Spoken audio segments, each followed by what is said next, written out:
Hey there, traders. This is the wake up call. It's Tuesday, first day of real trading in North America. Let's take a look at what we have. There's been a little bit of a rumor circulating that there could be additional aid package heading out to Greece, which has caused this reversal in the euro right here in the beginning of trading, heading into the New York Open.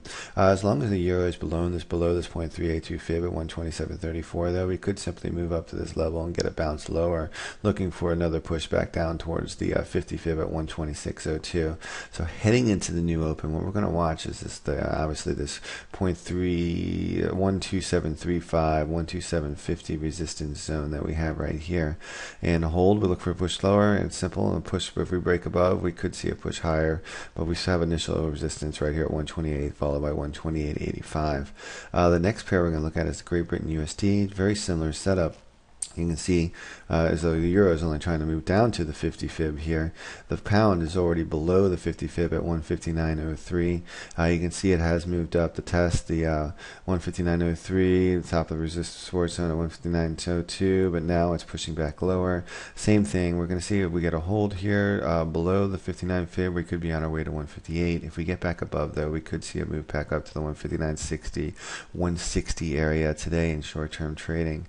The Aussie, as you can see, this pair moved down. It looks as though it's going to break lower. It actually looks like it's reversing right here.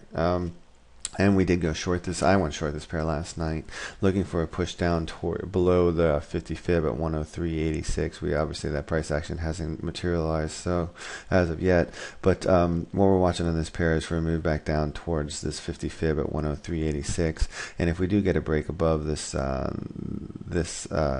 the highs from the end of last week around 104.40, we could see a push back up towards the 104.84, then up to the 105.20 level. So what we're going to really just watch here is this price action right here, right now, see what we get.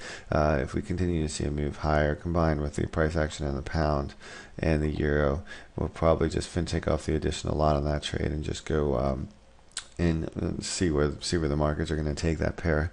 The New Zealand USD, not having the same momentum as the Aussie, but you can see the pair was pushing lower, and now it is sitting above the resistance zone that we spoke about last week between 81.50 and 81.10. As long as the pair remains above this resistance zone here, it would favor a cycle of a move higher, but it has resistance once again right at the 82 level, so we'll have to watch that. At the current moment, the only thing to do on this pair would be to stand beside you. I would like to see it push all the way down towards the 81.10 level or all the way up to 83 before I'd want to jump in and make a move on this pair, because it really seems to be consolidating at the moment.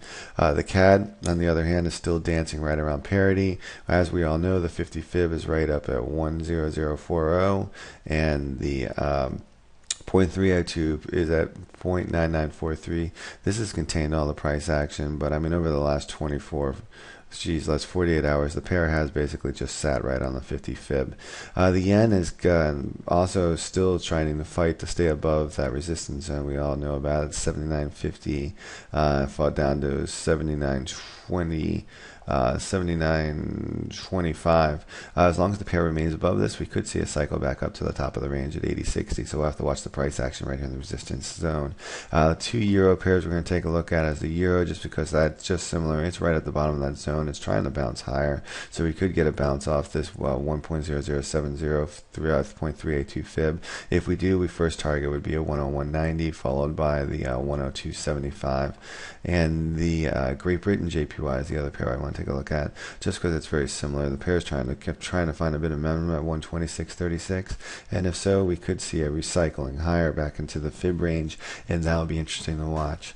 All right, everybody, so we're keeping our eyes on the euro just below the 0.382, the Great Britain pound below the 50 fib, and the Aussie trying to maybe trying to cycle higher. And that's it for this morning, everybody. Good luck trading. Let's make some tips.